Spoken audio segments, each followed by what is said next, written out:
UP by election सिर्फ elections नहीं, tragedy है, इमोशन है, एक्शन है।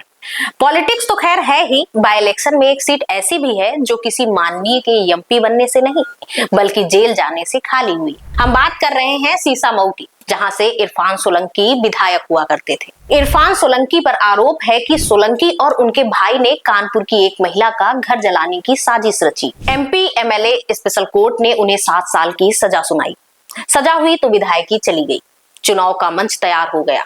अब जैसा कि राजनीति में होता आया है, सिंपैथी वोट जुटाने के लिए समाजवादी पार्टी ने दांव भी सोलंकी की फैमिली पर चला। सपा ने इरफान की बेगम नसीम सोलंकी को सीसामऊ से प्रत्याशी बना दिया।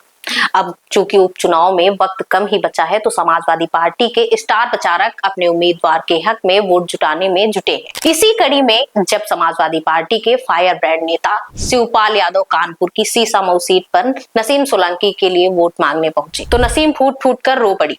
नसीम ने भरे मंच से गुहार लगाई कि बस छुड़वा दो विधायक जी को, हम थक गए हैं, यह आखिरी लड़ाई होगी इंशाअल्लाह। कुछ इस तरह नसीम ने जनता से वोट और दुआओं की गुजारिश की। मेरे बड़े बुजुर्ग और मेरे भाइयों और घर में मौजूद मेरी माँ बहनों को सबको मैं सलाम पेश करती हूँ। अब छुड़वा दो विधायक जी को, हम थक गए, बस ये आखिरी लड़ाई होगी इंशाल्लाह।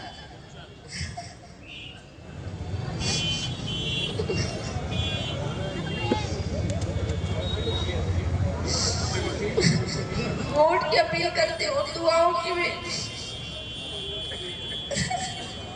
ऐसे वक्त में शिवपाल यादव माइक संभालते हुए बोले, यह ऐसा समय है जब भारतीय जनता पार्टी ने पूरे उत्तर प्रदेश की माँ बेटियों को रुलाने का काम किया। जब से भाजपा सत्ता में आई है, तब से उसने सभी वर्ग, जाति, धर्म के लोगों को परेशान करने का काम किया है। समाजवादी पार्टी के राष्ट्रीय महासचिव शिवपाल यादव ने रविवार को सीसामऊ विधानसभा सीट के चुनावी दौरे में कार्यकर्ताओं के उत्पीड़न को मुद्दा बनाया। उन्होंने कहा कि भाजपा के नेता केवल झूठे वादे करना जानते हैं, मतदाताओं को वोट डालने से रोका जा रहा है।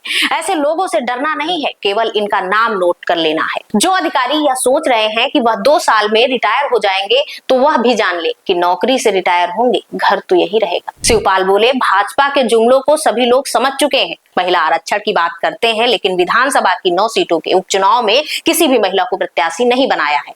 युवाओं को 2 करोड़ नौकरी हर साल देने का वादा था, और आज आउटसोर्सिंग में जिसे 6 से 7 हजार की नौकरी दे रहे हैं, उससे भी 1 लाख रुपए पहले जमा करा लेते हैं। जीएसटी का मुद्दा भी शिवपाल यादव ने उठाया, कहा कि व्यापारियों का कारोबार छीन लिया। तो इसलिए हम आप सब लोगों से अपील कर रहे हैं, बहुत जल्दी जेल के फाटक टूटेंगे, इरफान सोलंकी छूटेंगे।